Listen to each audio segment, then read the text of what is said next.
चलिए शुरुआत करते हैं कॉर्पोरेट कनेक्शन की, जहां हम बात करने वाले हैं आज जिंदाल स्टेनलेस के मैनेजमेंट से, जिनसे बात होगी कि ग्लोबल डिमांड इस समय कैसी दिखाई दे रही है, नए कैपेक्स को लेकर कंपनी की क्या योजनाएं हैं, साथ ही साथ बिजनेस ग्रोथ को लेकर क्या आउटलुक कंपनी ने बनाया है आने वाली तिमाहियों के लिए। इन सब मुद्दों पर होगी चर्चा, लेकिन सबसे पहले आपको कंपनी के बारे में कुछ जानकारी दे देते हैं। जिंदाल स्टेनलेस एक जाना माना नाम हमारे देश का है, दुनिया की बड़ी स्टील निर्माता कंपनियों में से एक है। भारत की ये सबसे बड़ी स्टील निर्माता कंपनी है। कंपनी की कुल स्टेनलेस स्टील क्षमता 1.1 मिलियन टन प्रति वर्ष की है, तो काफी बड़ी कंपनी स्टेनलेस स्टील के कारोबार में ये। हमारे साथ अब कंपनी के ग्रुप सीएफओ अनुराग मंत्री जी जुड़ रहे हैं। अनुराग जी, बहुत बहुत स्वागत आपका ईटी नाउ स्वदेश पर। सबसे पहले अगर हम बात करें पूरी इस समय जो है डिमांड एनवायरनमेंट किस तरह है उसका हम बात करें, ग्लोबली हमने देखा कि कुछ कमी जरूर देखने को मिली, लेकिन डोमेस्टिक मार्केट है जो इंडियन मार्केट है उसमें डिमांड पिछले कुछ समय से काफी तेज दिखाई दी है, काफी स्ट्रांग डिमांड दिखाई दी है। आपको क्या लगता है कि ये जो मिक्स है कि ग्लोबल एनवायरनमेंट कमजोर और भारतीय डिमांड मजबूत, ये आने वाले समय में रहेगा? किस तरह से ये डिमांड का जो एनवायरनमेंट है ये शेप अप हो सकता है आने वाले तिमाहियों में? हाँ, सौमित्र, जैसे आपने कहा कि ये जो ग्लोबल डिमांड थोड़ा वीक है और थोड़ा सा एक्सपोर्ट ड्यूटी के चलते भी हमारा एक्सपोर्ट कम रहा है ग्लोबल मार्केट में। लेकिन इंडिया में जो स्टेनलेस स्टील स्पेसिफिक प्रोडक्ट है उसमें क्या हो रहा है, इंडिया में स्टेनलेस स्टील के यूजेस बढ़ रहे हैं हर क्षेत्र में। तो आप देखेंगे तो रेलवेज में जैसे जो मेट्रो कोचेज होते हैं वो पूरे स्टेनलेस स्टील के बने होते हैं। सिमिलरली जो नई ट्रेन लॉन्च हुई है वंदे भारत, उसमें भी स्टेनलेस स्टील के कोचेज का बहुत महत्वपूर्ण योगदान है। इसी तरह जो वैगन्स है, जो रेलवे भी अपना फ्रेट उसमें शेयर बढ़ा रहा है, तो उसके कारण वैगन की रिक्वायरमेंट बढ़ रही है which are made of stainless steel. तो अक्रॉस द सेगमेंट, एंड आपने अभी देखा होगा इंफ्रास्ट्रक्चर में भी जो जैसे रोड डिवाइडर, रोड रेलिंग्स होती हैं, बस शेल्टर्स होते हैं, धीरे धीरे स्टेनलेस स्टील में कन्वर्ट हो रहे हैं। Because stainless steel as a product, इसकी लाइफ साइकिल बहुत ज्यादा है, इसमें रस्ट नहीं आता है। तो इसके कारण धीरे धीरे ग्राहक अवेयर होते जा रहे हैं कि how these product should be use, because overall इसकी लॉन्गेटिविटी बहुत ज्यादा है, इसमें रस्ट नहीं आता है तो खराब नहीं होता। तो एक बार लगाने के बाद आप लॉन्ग टर्म इसके साथ बिना लो मेंटेनेंस इसके साथ रह सकते हैं। तो इस सब के चलते हम देख रहे हैं कि ग्लोबल डोमेस्टिक डिमांड अच्छी बढ़ती जा रही है। तो आपने देखा होगा जैसे हमारी वॉल्यूम्स भी जो हमने हाईएस्ट एवर डोमेस्टिक सेल करी है लास्ट क्वार्टर, और ओवरऑल 95% वॉल्यूम्स हम डोमेस्टिक मार्केट में बेचे हैं। इसमें auto, railway, pipe and tube, lift and elevator सभी जैसे आपने देखा वो भी स्टेनलेस स्टील के बनते हैं, तो उसमें भी काफी कंजम्पशन हो रहा है। तो उसके कारण ये all the segments are pulling up the India demand, because India में कंज्यूमर धीरे धीरे अवेयरनेस की तरफ शिफ्ट होके बेटर क्वालिटी प्रोडक्ट यूज कर रहा है, जहां स्टेनलेस स्टील एकदम सही फिट बैठता है। क्या ऐसी सिचुएशन में आप लोगों ने एज ए कंपनी अपनी कुछ स्ट्रैटेजी चेंज की है? क्या अब आप फोकस ज्यादा डोमेस्टिक मार्केट पे कर रहे हैं?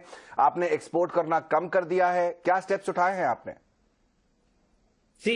एक्सपोर्ट डोमेस्टिक मार्केट हमेशा से हमारा फोकस रहा है, लेकिन थोड़ा सा पहले क्या होता है कि अभी भी डोमेस्टिक मार्केट में, क्योंकि हम देख रहे हैं कि हमारे यहाँ इंडिया में चाइना और इंडोनेशिया से बहुत लो क्वालिटी इंपोर्ट्स आते हैं स्टेनलेस स्टील के, क्योंकि उनके ऊपर कोई भी रेस्ट्रिक्शन नहीं है, एंटी डंपिंग ड्यूटी नहीं है, काउंटर वेलिंग ड्यूटी नहीं है। जबकि आप देखेंगे तो यूएस एंड यूरोप ने चाइना और इंडोनेशिया पे रेस्ट्रिक्शंस लगा रखे हैं ताकि उनके यहाँ क्वालिटी मटेरियल आए और उनकी डोमेस्टिक इंडस्ट्री प्रोटेक्ट रहे। यहाँ पे अभी डोमेस्टिक इंडस्ट्री पे कोई प्रोटेक्शन नहीं है for the low quality material. उसमें क्या होता है कि वो कम प्राइस पे आते हैं और लो क्वालिटी पे आते हैं, बट लेकिन it's not good for the Indian country infrastructure जो कंजम्पशन में जाता है। तो यूएस एंड यूरोप ने बंद कर रखा है, तो वो इंडिया में क्योंकि डिमांड बढ़ती जा रही है तो ये इंडिया में और बढ़ते जा रहे हैं। तो इसके चलते अगर हम देखेंगे तो डोमेस्टिक हमेशा मेरा फोकस रहा है, लेकिन हम क्वालिटी भी कभी भी कंप्रोमाइज नहीं करना चाहते। और हमारा ऐसा नहीं है कि हम कोई प्राइस पॉइंट, हम नीचे क्वालिटी लो करके प्राइस पॉइंट पे, नीचे पे प्राइस पॉइंट पे गलत माल कस्टमर को दें। तो इसके चलते हमारा क्या हो रहा है कि कई बार हमको ये करना है कि एक्सपोर्ट में, क्योंकि एक्सपोर्ट मार्केट हमारा यूएस एंड यूरोप है, वहां पे हमको ज्यादा माल भेजना पड़ता है क्योंकि वहां पे क्वालिटी का कॉन्शियसनेस ज्यादा है। तो लेकिन हमारा फोकस हमेशा से डोमेस्टिक रहा है। तो हमने क्या किया, as a business model we will remain agile. जहां पे भी हमारा इंडिया में अच्छी चीज ये हो रही है कि ऑटो, रेलवे जो ये सेगमेंट है, ये अब क्वालिटी को धीरे धीरे एक्चुअली वैल्यू देते जा रहे हैं। तो इसमें हमारा फिटमेंट एकदम सही बैठता है। तो हम डोमेस्टिक पे भी फोकस करते रहेंगे और एक्सपोर्ट में जहां हमारी जो हाई एंड ज्योग्राफी है, एक्सपोर्ट हम कभी भी लो एंड प्राइस कम्पीट पे नहीं करते हैं, हम बहुत हाई एंड प्रोडक्ट में एक्सपोर्ट करते हैं, तो वो generally US and European economy market में जाते हैं जहां क्वालिटी इज वेरी क्लियर। सो हमेशा फोकस ये रहेगा कि एक्सपोर्ट हो चाहे डोमेस्टिक हो, हम हमेशा क्वालिटी मटेरियल सप्लाई करते रहें एंड क्वालिटी मार्केट कैप्चर करते रहें। अनुराग जी, फिर अगर आप ये बता सकें हमारे दर्शकों को, आपके निवेशकों को कि इस समय जो मेजर कंट्रीब्यूशन है, जैसा आपने कहा डोमेस्टिक मार्केट बड़ा आपके लिए हमेशा फोकस में रहा है और अभी डिमांड भी काफी दिख रही है, तो रेलवेज एक बड़ा सेगमेंट है, जैसा आपने भी कहा, पाइप्स एक सेगमेंट है, ऑटोमोबाइल एक सेगमेंट है, कहां से कितना रेवेन्यू इस समय आ रहा है? देखेंगे तो रेलवे काफी ट्रैक्शन पुल कर रहा है। रेलवे में हमारा कंट्रीब्यूशन इन लास्ट 2 साल में ऑलमोस्ट 2.5 टाइम्स बढ़ गया है, क्योंकि रेलवे में क्या हो रहा है, धीरे धीरे ग्रेजुअली ये शिफ्ट हो रहा है स्टेनलेस स्टील पे। पहले आप देखते थे रेलवे में कोचेज में स्टेनलेस स्टील खाली अंदर रखता है, अभी आप वंदे भारत जो नई योजना है उसमें जैसे स्टेनलेस स्टील के कोचेज बन रहे हैं, तो अभी जो शुरू की ट्रेनें बनी थी उसमें 95% materials were supplied in the pilot train by us, तो वो कोचेज भी पूरे स्टेनलेस स्टील के बने। मेट्रो कोचेज जो होते हैं वो भी कंप्लीटली स्टेनलेस स्टील के बनते हैं, वैगन्स हैं उनमें स्टेनलेस स्टील जाता है, तो ये सब डिमांड बढ़ रही है। दूसरा, रेलवे इंफ्रा जो है जिसमें प्लेटफॉर्म अपग्रेडेशन हो रहा है, तो आपने जैसे देखा होगा एयरपोर्ट पे आपने देखते हैं स्टेनलेस स्टील के ही ज्यादा यूजेस होता है, तो उसी तरह से हम नए जो प्लेटफॉर्म डेवलप हो रहे हैं, जो नए इंफ्रास्ट्रक्चर डेवलप हो रहे हैं रेलवे में, उसमें भी स्टेनलेस स्टील का ज्यादा यूजेस हो रहा है, बेंचेस, इंटीरियर इंफ्रास्ट्रक्चर। तो ये ओवरऑल रेलवे का डिमांड पुल हमको बहुत एक्सपेक्टेड है। जो गवर्नमेंट की गति शक्ति योजना है, इससे भी रेलवे को फर्दर ट्रैक्शन मिल रहा है, इसमें जो इन्वेस्टमेंट आ रही है, तो हम रेलवे हमको वी आर वेरी बुलिश कि railway will continue to be a good demand puller for stainless steel. इसी तरह ऑटो अगर देखेंगे तो ऑटो में क्या होता है कि with BS6 norms exhaust system उसके बन रहे हैं, स्टेनलेस स्टील के बन रहे हैं, तो ये एक अपने आप में गुड डिमांड पुलर है। तो हमारा जैसे हमने कहा stainless steel is a green metal और क्वालिटी मटेरियल, तो जहां पे भी क्वालिटी का कॉन्शियसनेस आता है वहां इसका डिमांड बढ़ता जाता है।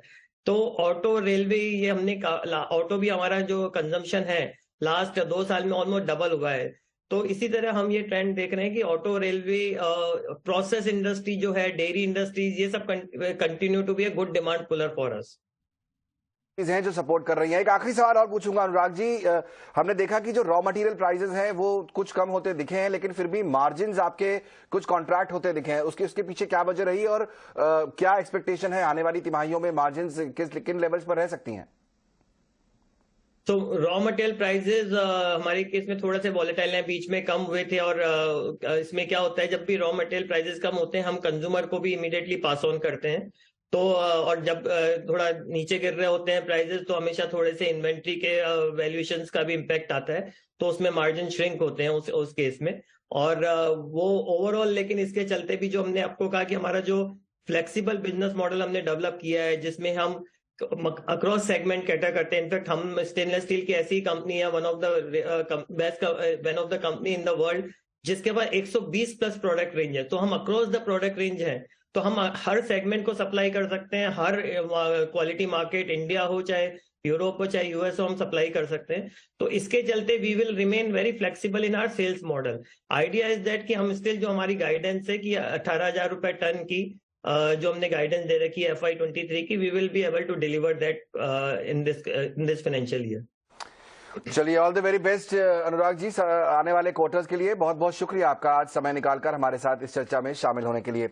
अनुराग मंत्री जी, ग्रुप CFO जिंदाल स्टेनलेस के, आपको बता रहे हैं कि किस तरह से डिमांड एनवायरनमेंट बेहतर हो रहा है, डोमेस्टिक डिमांड काफी हद तक बढ़ रही है, स्टॉक आपके सामने करीब 1.5% ऊपर, लेकिन आपको अब क्या करना चाहिए। मेरे साथ एक खास मेहमान शामिल हो रहे हैं, उन्हें करते हैं चर्चा में शामिल। गौरांग शाह मेरे साथ अब जुड़ रहे हैं। गौरांग, बहुत बहुत स्वागत आपका 18 स्वदेश पर।